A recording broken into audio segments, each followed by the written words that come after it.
ماشاء اللہ لا حول ولا قوۃ الا باللہ العلی العظیم اعوذ باللہ من الشیطان الرجیم بسم اللہ الرحمن الرحیم الحمد للہ وکفی والصلاۃ والسلام علی عبادہ الذین اصطفی اما بعد فرب اشرح لی صدری ویسر لی امری واحلل عقدۃ من لسانی یفقہوا قولی وقل رب ادخلنی مدخل صدق واخرجنی مخرج صدق واجعل لی من لدنک سلطانا نصیرا بسم اللہ وباللہ وتوکلت علی اللہ۔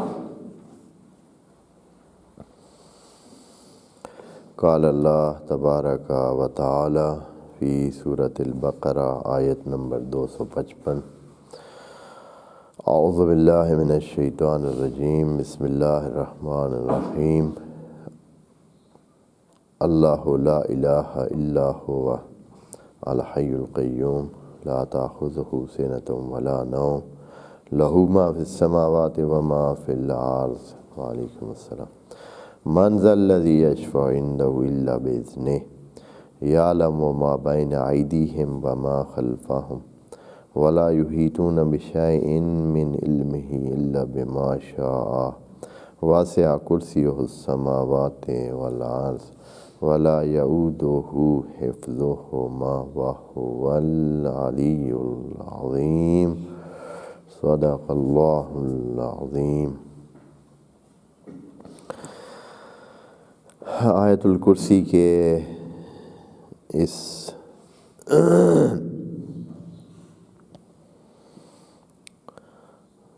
بیانیے میں توحید کی مکمل وضاحت موجود ہے اور توحید کی مکمل تشریح خدائے کریم نے دے دی ہے۔ اگر ہم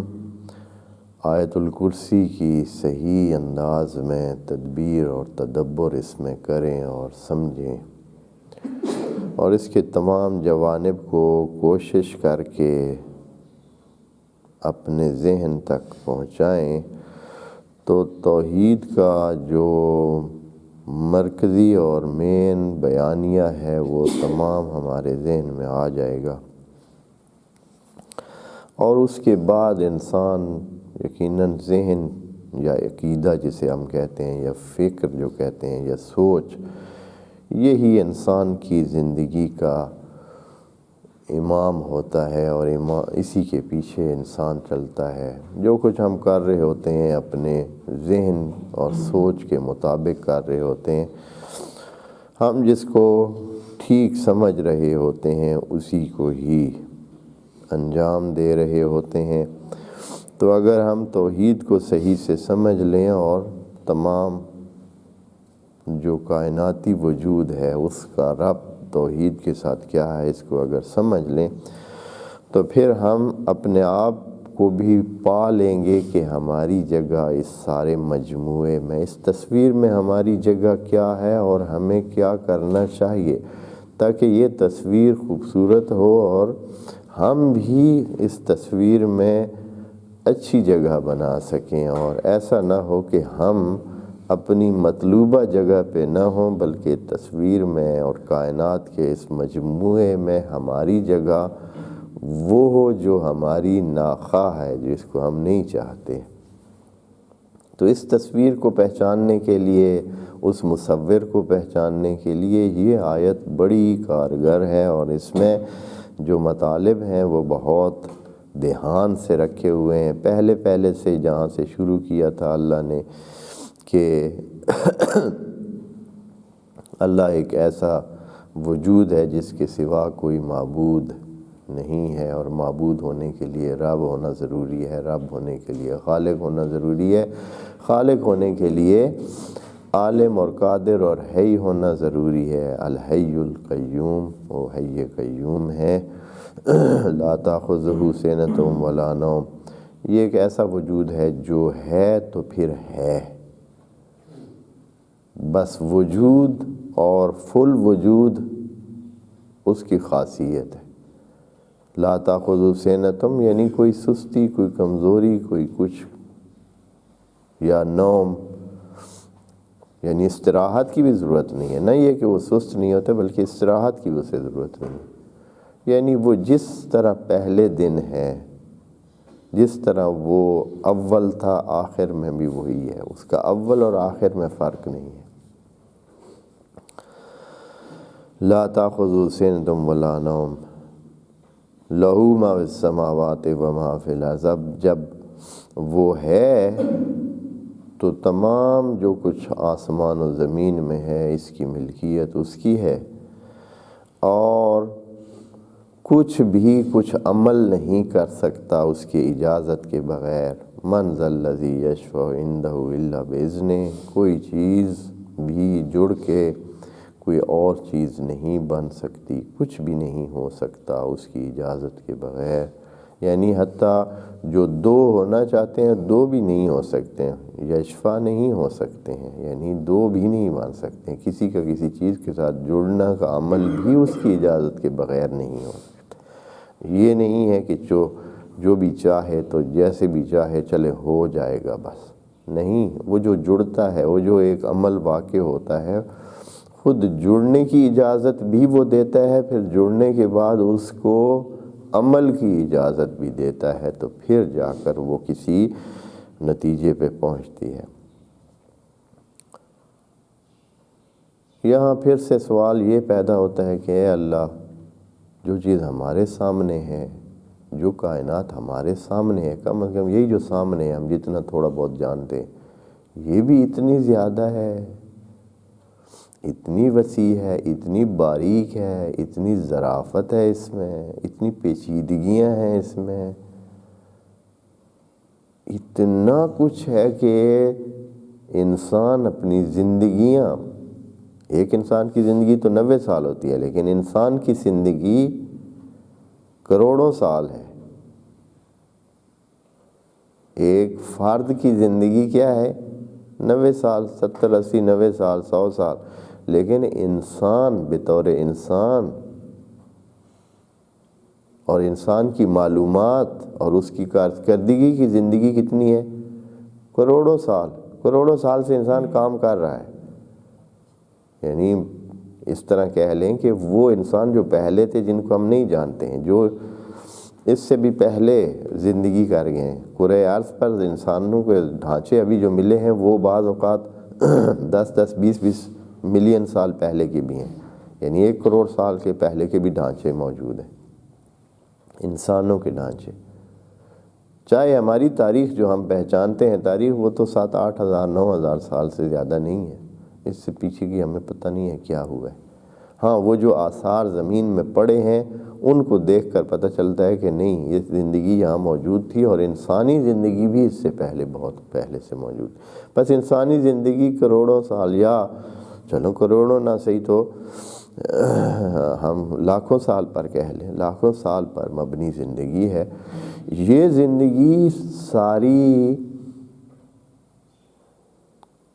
ایک زندگی ہے، یعنی انسان نے وہاں سے جو اپنی تعلیمی عمل شروع کیا، علمی عمل شروع کیا، اپنا علم بڑھتا گیا، اگلے انسانوں کا اس سے بڑھتا گیا، اس سے بڑھتا گیا، اس سے بڑھتا گیا، اس طرح آج کے انسان کی جو معلومات ہیں وہ اس 70 80 سال کے ضمن میں نہیں ہیں، یہ لاکھوں سال کی معلومات کا مجموعہ آج کے انسان کے پاس ہے۔ بس انسان کی جو علمی زندگی ہے وہ لاکھوں سالوں پر محیط ہے، لاکھوں سال سے انسان اپنی علمی ترقی کی طرف بڑھا ہے، اور آج جہاں پہنچا ہے یہ اس کی لاکھوں سال کی زندگی اور ترقی کا جو ہے نتیجہ ہے۔ یہ تمام کچھ جو ہے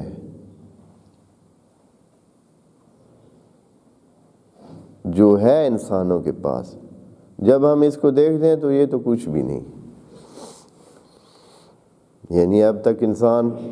کہاں تک پہنچا ہے، کتنی معلومات، آیا آنکھ کی ساری معلومات انسان کو ہو چکی ہیں؟ نہیں ہو چکی۔ یہ جو چمڑی ہے اس کی ساری معلومات ہو چکی ہیں انسان کو، کہ ہماری تھوڑی سی یہ چمڑی ہی لے، نہیں ہو چکی۔ آیا ساری درختوں کی معلومات انسان لے چکا ہے؟ مٹی کی انسان کو معلومات ساری ہو چکی ہیں؟ پتھر کی ہو چکی ہیں؟ نہیں، پانی کی ہو چکی ہیں، جو ہمارے استعمال کی چیز ہے۔ ساری معلومات جو ہیں وہ آیا انسان لے چکا ہے؟ نہیں لے چکا۔ تو اے اللہ، ہم انسان لاکھوں سالوں کی کوشش کے باوجود،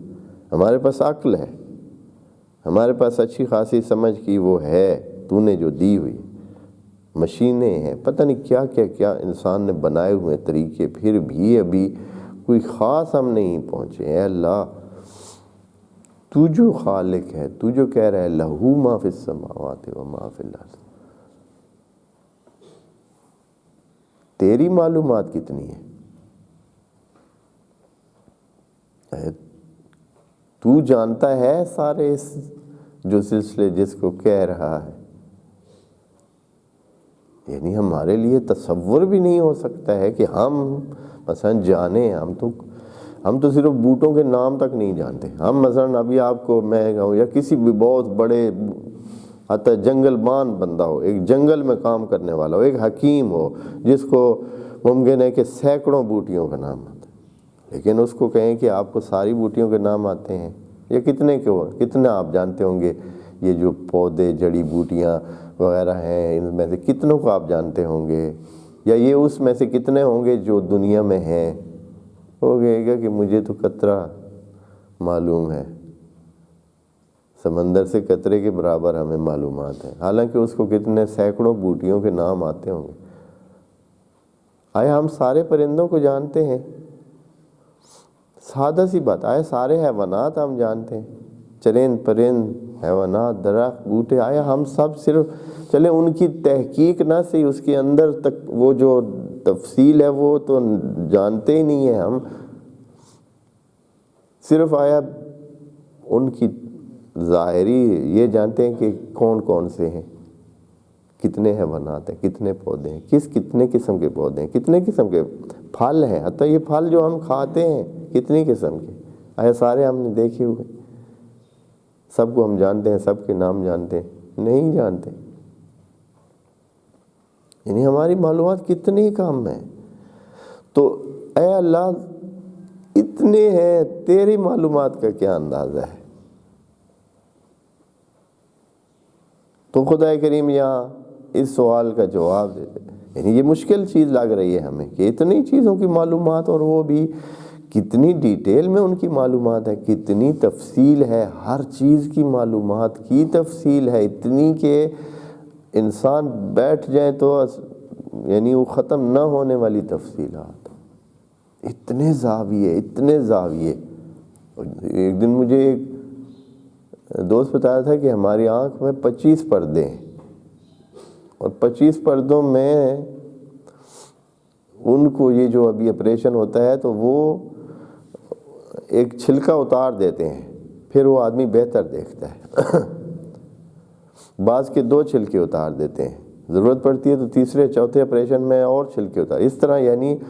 مختلف لیئرز ہیں وہ اتارے جا سکتے ہیں، جس سے نتیجہ یہ ہوتا ہے کہ انسان دیکھنے کی صلاحیت اس کی پھر ٹھیک ہو جاتی ہے، بہتر ہو جاتی ہے، یعنی اوپر کا چھلکا وہ خراب ہو جاتا ہے یا جو بھی ہے۔ ابھی جیسے میں تعبیر کر رہا ہوں ان کے اپنے نام ہیں، اسی آنکھ میں اتنے پاس، میں حیران رہ گیا کہ اس نے کہا کہ میرے پتہ نہیں کتنے انہوں نے اس کی اینک اتار دی تھی، یعنی اینک لگاتا تھا، اینک اس کی جو ہے وہ ختم کرانے کے لیے، پتہ نہیں اس نے کہا کہ اس کے اتنے وہ ہوتے ہیں، لیئرز ہوتے ہیں، اور اس میں سے میرے اتنے مثلا انہوں نے آپریشن کے ذریعے ختم کر دیے ہیں، اور اب میں اس طرح دیکھ سکتا ہوں۔ ہمارے پاس تو صرف ایک آنکھ ہی ہے بس، یہ اتنی گہرائی کی چیزیں ہیں، ہر ایک عضو ایسے۔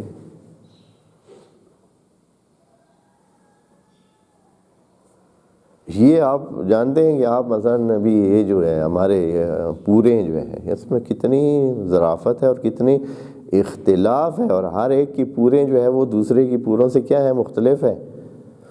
کروڑوں انسان کتنی ہیں، تو اگر گنے جائے تو یہی 12-15 دائرے ہی بنتے ہیں، لیکن یہ 12-15 دائرے جو ہے یہ اتنے مختلف لگے ہوئے ہیں کہ ایک کا دوسرے کے ساتھ میچ نہیں کرتا ہے۔ ہماری شناختی علامت اب کیا بنائی ہوئی ہے؟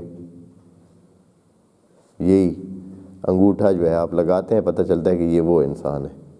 دوسرا لگاتا ہے تو اس کو پتہ چلتا ہے کہ یہ وہ انسان نہیں ہے، یہ دوسرا ہے۔ اور قرآن نے اس ظرافت کی طرف اشارہ کیا ہے، بل نسویہ بنانہ، بل نسویہ بنانہ۔ آپ سمجھتے، آپ کیا کہہ رہے ہیں کہ ہم انسان خلق نہیں، کہ ہم تو اس کی پورے بھی برابر برابر بنا سکتے ہیں، جیسے تھا وہی بنا سکتے ہیں۔ نسویہ بنان کہتے ہیں اس کو، یہ جو انگلی کی پورے ہوتی۔ خدا کریم فرماتا ہے یعلم ما بین ایدیہم وما خلفہم، وما ما بین ایدیہم وما خلفہم کا معنی یہ بنتا ہے، اب اس کی طرف اشارہ کرنا ضروری بن جاتا ہے، چونکہ آپ وہی پڑھیں گے ترجموں میں اور تفسیروں میں جو انہوں نے لکھا ہے، انہوں نے اس پچھلی آیت کے ساتھ اس کو جوڑتے ہوئے کہ اللہ کے سامنے شفاعت کوئی بھی نہیں کر سکتا ہے سوائے اس کے اذن کے۔ کون ہے جو اللہ کے سامنے شفاعت کرے سوائے اس کے اذن کے؟ اور اس کی وجہ یہ ہے کہ اللہ جانتا ہے کہ یعلم ما بین ایدیہم وما خلفہم، جو انہوں نے کیا ہے جو نہیں کیا ہے، اس لیے اللہ اجازت دے گا کسی کی کہ اس کی شفاعت کی جائے تو شفاعت ہوگی، نہیں اجازت دے گا تو شفاعت اس کی نہیں ہوگی۔ بڑی عجیب سی انہوں نے یعنی سمجھ رکھی ہے کہ اللہ پہلے، اگر اللہ نے اجازت دینی ہے پہلے تو پھر وہی خود اللہ اجازت دے رہا ہے تو مسئلہ اوکے ہے، بات ختم ہوگی، ضرورت ہی نہیں ہے اس کی کہنے کی کہ بھئی آپ مزید سفارش کریں، لیکن وہ بہرحال اس کو اس طرح معنی کرتے ہیں۔ تو لیکن خدا کریم اس سے وسیع تر بات کہنا چاہتا ہے، وہ کہتا ہے کہ یعلم ما بین ایدیہم، جو انسانوں کی، چونکہ بات انسانوں کی، اور تو کسی کو سمجھ ہی نہیں ہے، اور تو کسی میں کیپیسٹی نہیں ہے، صلاحیت ہی نہیں ہے، قابلیت ہی نہیں رکھی اللہ نے۔ جو ہے، جو علم کا دعویٰ کر سکتا ہے، جو علم کا دعویٰ کرتا ہے کہ وَإِنَّمَا أُوتِيتُهُ،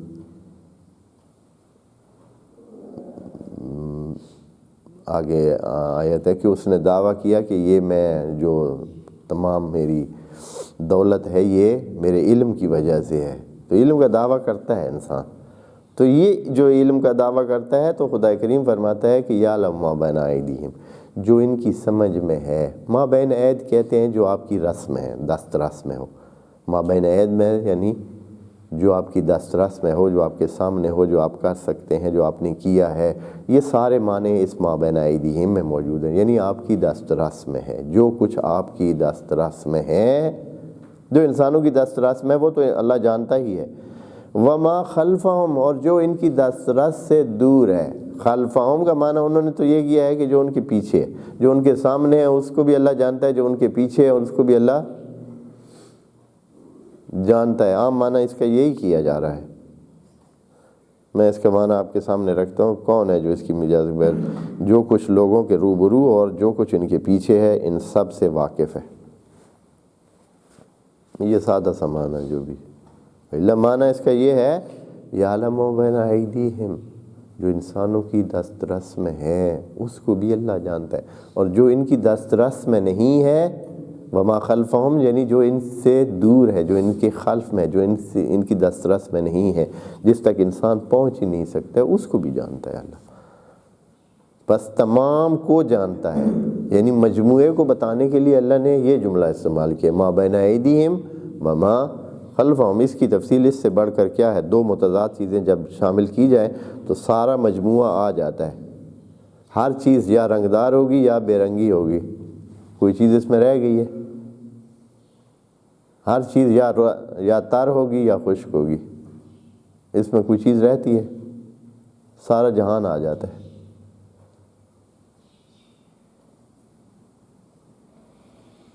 اسی طرح یہ جملہ ہے ما بین ایدیہم وما خلفہم، جو جانتے ہیں اور جو نہیں جانتے، جو ان کی دسترس میں ہے وہ بھی اللہ جانتا ہے اور جو نہیں ہے وہ بھی جانتا ہے۔ یعلم ما بین ایدیہم وما خلفہم۔ اچھا اے اللہ تو نے اپنا علم تو بتا دیا، انسان کے علم کے بارے میں بھی اپنی کامنٹ دیتا جا، تاکہ ہمیں بھی پتہ چلے کہ ہماری رسائی کتنی ہو سکتی ہے، انسانوں کی رسائی علم تک کتنی ہے۔ فرماتے ہیں کہ وَلَا يُحِيطُونَ بِشَيْءٍ مِّنْ عِلْمِهِ، انسان اللہ کے علم کے حوالے سے ذرا بھی احاطہ نہیں رکھتا ہے۔ بِشَيْءٍ مِّنْ عِلْمِهِ،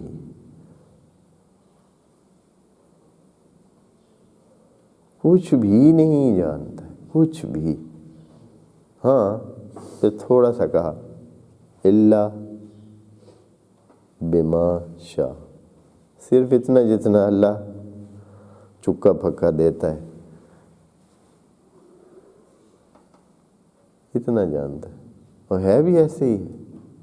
ہم اس دنیا میں رہتے ہوئے جاہل چلے جائیں گے، دنیا ہمارے سامنے ہے لیکن ہم آس پاس سے ہزاروں چیزوں سے لا علم ہیں، اپنے آس پاس کی ہزاروں چیزوں سے لا علم ہیں، ہمارے آس پاس میں موجود ہیں، کبھی ہم نے ان کی تفصیلات جاننے کی یعنی ہمارے پاس وقت بھی نہیں ہے، جان سکتے بھی نہیں ہیں۔ ہمیں مچھر کی زندگی کی کتنی تفصیلات معلوم ہے، گائے کی زندگی کی کتنی تفصیلات معلوم ہے،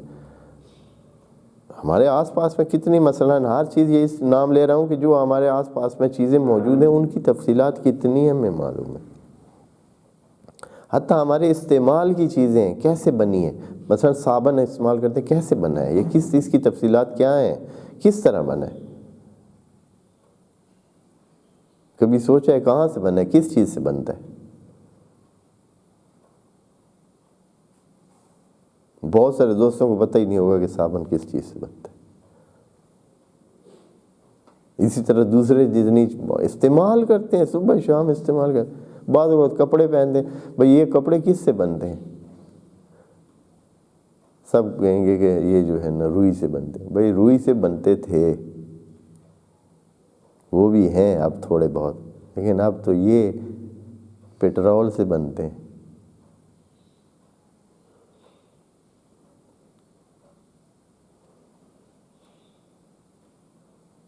پیٹرول یعنی وہ جو تیل نکلتا ہے، خام تیل سے اتنے مواد نکلتے ہیں، اتنے مواد، ان میں سے ایک پلاسٹک ہے، یہ پلاسٹک بھی تو ادھر سے ہی آتی ہے۔ پلاسٹک جو ہے وہ کپڑوں میں استعمال کتنی ہو رہی ہے، بہت سارے کپڑوں کا بہت سارا حصہ پلاسٹک، دوسری چیزیں بھی ہیں، روئی بھی اس میں پھر کچھ ملا کے بن جاتی ہیں، کچھ صرف اس سے بنتے ہیں، کچھ کپڑے صرف پلاسٹک ہیں، وہ آگ لگائیں آپ کو پتہ چلے گا کہ کیسے پلاسٹک ہے، اتنا سارا کپڑا اتنا ہو جائے گا۔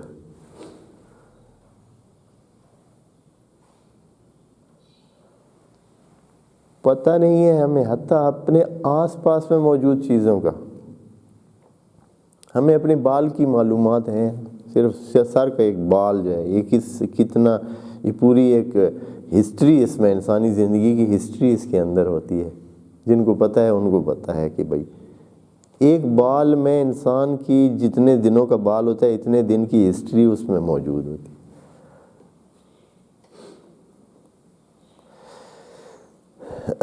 وَلَا يُحِيطُونَ بِشَيْءٍ مِّنْ عِلْمِهِ، جب ہم اپنی جہالت کو اپنے علم کے سامنے رکھیں گے تو دیکھیں گے کہ واقعاً یہی بات ہے کہ لا يُحِيطُونَ بِشَيْءٍ مِّنْ عِلْمِهِ، جو ہمارا علم ہے وہ یقین کریں ہم سمندر کے سامنے قطرے سے بھی کم ہے۔ اور علم ایک ایسی چیز ہے جتنا آپ کو بڑھتا، یعنی آپ کی معلومات بڑھتی جاتی ہیں، آپ کو احساس ہوتا جاتا ہے کہ آپ زیادہ جاہل ہیں، اور جو ایکچولی جاہل ہوتا ہے وہ سمجھتا ہے کہ وہ سب سے زیادہ عالم ہے۔ جوں اس کا علم بڑھتا جاتا ہے اس کو سمجھ آتی جاتی ہے کہ اس کا جہل بہت زیادہ ہے۔ عجیب ہے، بڑھتا ہے علم لیکن وہ خود سمجھتا جاتا ہے کہ اس کا جہل زیادہ ہے۔ حالانکہ اس کا علم جو بڑھ رہا ہے، ہماری نظر میں تو یہ لگتا ہے کہ یہ اس کا علم بڑھ رہا ہے، لیکن خود اس سے پوچھیں، وہ کہے گا کہ پہلے مجھے مثلاً 10 چیزوں کی جہالت تھی، اب مجھے 20 چیزوں کی جہالت ہے۔ یعنی پہلے مجھے وہ 20 چیزوں کا پتہ ہی نہیں تھا، ان کا بھی پتہ نہیں تھا، اب ان کا پتہ چلا ہے۔ تو جیسے یہ ہے، جیسے وہ حدیث ہے کہ کہا امام امیر المومنین نے یہ یوں کہا کہ جناب نبی نے مجھے سینے سے لگایا اور تعلیم دی 70 بابوں کی، اور ہر باب سے پھر آگے 70 دروازے کھلتے ہیں، اور اس میں سے پھر آگے 70 جو ہے وہ 1000 دروازے کھلتے ہیں، باب علم کھلتے ہیں۔ تو یہ اسی طرح ہے، جب آپ کو مثال کے طور پر آپ فزکس کے بارے میں جانتے ہی نہیں ہیں، تو اب نہ جانتے ہوئے یہ ایک جہالت، بڑی جہالت ہے، لیکن جب آپ فزکس میں داخل ہو جائیں گے پھر آپ دیکھیں گے کہ وہ یار ادھر تو یہ پوری دنیا ہے، ہمیں تو یہ سارے کا پتہ ہی نہیں ہے، یہ ساری کہانی جو اس باب میں لکھی ہوئی ہے، یہ ساری ہمیں پتہ ہی نہیں ہے۔ پھر جب اس باب میں آگے جائیں گے دیکھیں گے کہ یار اس میں جو کچھ آگے دنیا کھلی ہوئی ہے اس کا تو ہمیں کبھی پتہ ہی نہیں تھا، کبھی سوچا ہی نہیں تھا۔ جیسے یہ ابھی آپ ایک سیارے میں جاتے ہیں نا، ابھی آپ نے صرف سیاروں کے نام جانتے ہیں، صرف جب سیارے میں جائیں گے تو کہیں گے کہ یار اس سیارے کی جو کروڑوں معلومات ہیں وہ تو ہمیں پتہ ہی نہیں تھی۔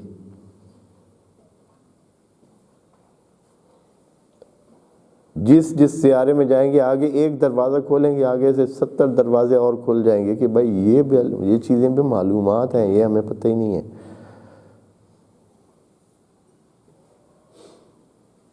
تو اس طرح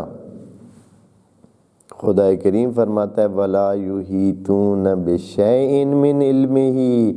إِلَّا بِمَا شَاءَ، جو وہ چاہے تو، جتنا اس نے چاہا ہے تھوڑا سا۔ اس لیے خدا کریم نے واضح انداز میں قرآن میں کہا ہے کہ وَمَا أُوتِيتُم مِّنَ الْعِلْمِ إِلَّا قَلِيلًا، تھوڑا دیا گیا آپ کو، باقی چیزوں کے بارے میں نہیں کہا ہے کہ تھوڑی دی گئی ہیں، ہر چند ساری دنیا کو کہا ہے کہ یہ ایک بہت معمولی سی چیز ہے، لیکن باقی چیزوں کو کہا ہے کہ بڑی آپ کو یہ نعمتیں دی ہیں، یہ نعمتیں دی ہیں، اگر نعمتیں اللہ کی گنے تو آپ گن نہیں سکیں گے، یہ دیا ہے، وہ دیا ہے، فلاں دیا ہے، فلاں بہت ساری چیزوں کے، لیکن علم کے بارے میں کہا ہے وَمَا أُوتِيتُم مِّنَ الْعِلْمِ إِلَّا قَلِيلًا، قلیل سا علم آپ کو دیا گیا۔ اور پھر اس بارے میں نہیں کہا ہے کہ مانگو اللہ سے، روٹی مانگو، کھانا مانگو، مال مانگو، مکان مانگو، جگہ مانگو، باغ مانگو، فلاں مانگو، یہ مانگو، بچے مانگو، پتہ نہیں کیا کیا چیزیں مانگو۔ دی تو اس نہیں ہے، وہی دے سکتا ہے، لیکن کہا نہیں ہے کہ آپ مانگیں یہ چیزیں۔ لیکن علم ایک ایسی چیز ہے جس بارے میں کہا ہے کہ مانگو۔ قُلْ رَبِّ زِدْنِی عِلْمًا، یہ بِمَا شَاءَ کی تفسیر ہے، وہ کہ جو وہ چاہتا ہے وہ کیسے چاہتا ہے، اللہ ایسے ہی چاہتا ہے، یعنی وہ اپنی مرضی کرتا ہے، جدھر اچھا ادھر دے دے، ادھر نہ دے، ادھر دے دے، ادھر نہ دے، ایسے نہیں ہے۔ اس کا چاہنا ہماری مانگ کے مطابق، اگر ہم مانگیں گے، اس سے دعا کریں گے، اچھے حالات جب ہوں اس کے ساتھ تقرب پیدا کر کے اس سے مانگنے کی کیفیت پیدا کریں اور اس سے مانگیں، پھر وہ آپ کو علم بھی دے گا، تو بِمَا شَاءَ کے زمرے میں آ جائیں گے اور آپ کو بھی کچھ نہ کچھ پتہ ہوگا۔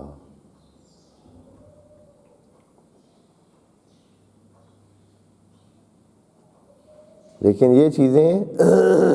بہت ساری سلسلے چاہتی ہیں، اور آپ لوگ اپنے آپ کو زیادہ پاکیزہ رکھنے کی کوشش کریں، تطہر اپنے لیے ایک بڑی ضروری چیز ہے۔ اپنا ظرف صاف رکھیں، ظرف صاف ہوگا تو خدا کریم کوئی پاکیزہ، کوئی نورانی چیز اس میں ڈالے گا۔ لا یمسہ الا المطہرون، ایسے نہیں ہے۔ اس لیے اب دوستو اپنے آپ کو ہر وقت وضو میں رکھیں،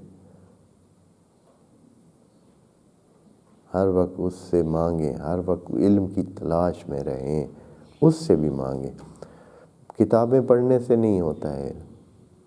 کم، یعنی یہ طریقہ ہے، یہ نہیں کہ آدمی کتابوں کی طرف جائے نہیں، لیکن یہ طریقہ ہے، لیکن یہ ساری کہانی نہیں ہے۔ ساری کہانی ان سجدوں میں پڑی ہے، اس سے رابطے میں پڑی ہے، اس کے ساتھ رابطہ رکھیں، رات کے اندھیرے میں جاگیں اور نمازیں پڑھیں۔ خصوصاً جوانوں کے لیے تو یہ ایک نسخہ ہے، جن کو مشکلات پیش آتی ہیں، جوانی کی مشکلات کا ایک حل ہے، اور وہ یہ ہے کہ جوانی کو طاقت سمجھ کر، ایک طاقت بنا کر اس دنیا کے ساتھ ٹکرا جائیں، یعنی اس آرام کے ساتھ اپنی جسم کی جو ڈیمانڈیں ہیں اس کے ساتھ ٹکرا دیں، اس جوانی کو، اس کے ضد کام کریں۔ وہ جو چاہتی ہے، انسان کو جوانی مختلف کاموں پہ مجبور کرتی ہے، اس سے اب ٹکرانے کا یہ ہے کہ آپ ایک پکا محکم ارادہ بنا لیں کہ یہ کام میں نے نہیں کرنا ہے، میں نے صبح ضرور اٹھنا ہے، میں نے رات کو اذان سے آدھا گھنٹہ پہلے اٹھنا ہی ہے، میں اٹھ کے دکھاؤں گا۔ میں نے خود اپنا ارادہ میں نے خود بنانا ہے، میں اپنے بارے میں نے طے کرنا ہے، میرے جسم نے طے نہیں کرنا ہے، میری رضائی نے طے نہیں کرنا ہے، میرے سکون نے طے نہیں کرنا ہے، میں نے طے کرنا ہے۔ میں ہوں، اپنی میں کو ثابت کریں، خودی جس کو اقبال کہتا ہے وہ یہی ہے، دنیا کے سامنے اپنی خودی کو ثابت کریں کہ آپ کچھ ہیں، آپ زیرو نہیں ہیں، آپ خس و خاشاک نہیں ہیں، اس کے ساتھ بہنے والے، نہر کے ساتھ بہنے والے بندے نہیں ہیں، آپ اپنا وجود رکھتے ہیں، آپ خود کچھ چیز ہیں۔ اپنی خودی کو ثابت کریں، اپنا اختیار اپنے ہاتھ میں رکھیں۔ ابھی ہمارا اختیار بہت ساری دوسری چیزوں کے بارے میں، آس پاس کی چیزیں، جو کھانا بعض اوقات ہمارا اختیار سلب کر لیتا ہے، کھینچ کے لے جاتا ہے، بعض اوقات سونا ہمارا اختیار، یعنی ہمیں اپنا نوکر بنا لیتا ہے، ہمیں اپنا غلام بنا لیتا ہے۔ کھانے کی وجہ سے ہم کام کرتے ہیں، سونے کی وجہ سے کام کرتے ہیں، آرام کی وجہ سے کوئی ایسا کام کرتے ہیں، اچھے کام کو چھوڑ کر اس طرف چلے جاتے ہیں۔ یعنی یہ ہے کہ ہم اس وقت اپنے اختیار میں نہیں ہوتے ہیں، ہمارا اختیار اس کھانے کے ہاتھ میں چلا جاتا ہے، جسم کے ہاتھ میں چلا جاتا ہے، ہم اس کے غلام بن جاتے ہیں۔ اپنے جسم کو اپنا غلام بنانا ہے تو اس کے ضد کام کریں، اس کو بھوکا رکھیں، پھر آپ کے نوکر بن کے رہے گا۔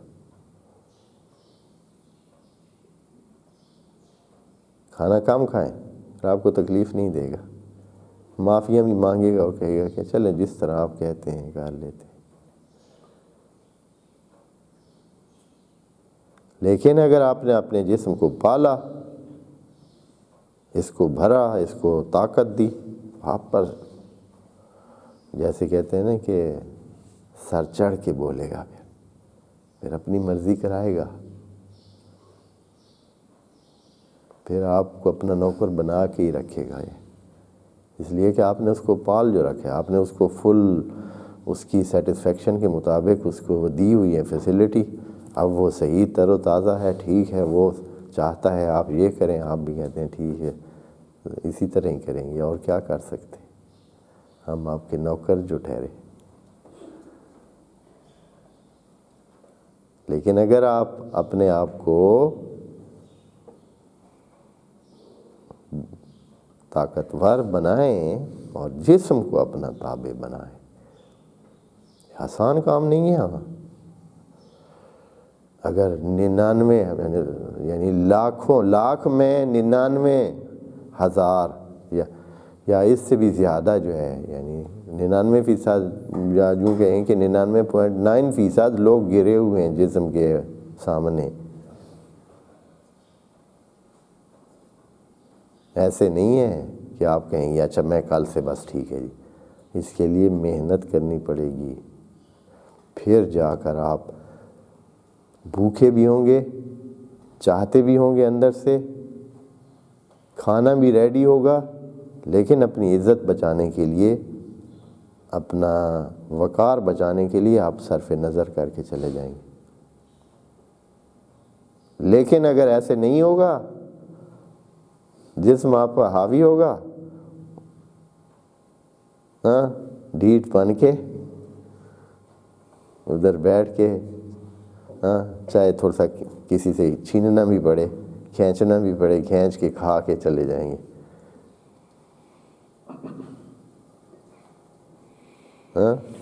بہرحال بات ضمنی طور پر آ گئی تھی. انشاءاللہ اس کا جو اگلا بند ہے واسع کرسی السماوات والارض، انشاءاللہ اگلے سیشن میں عرض کریں گے. والسلام علیکم ورحمۃ اللہ وبرکاتہ.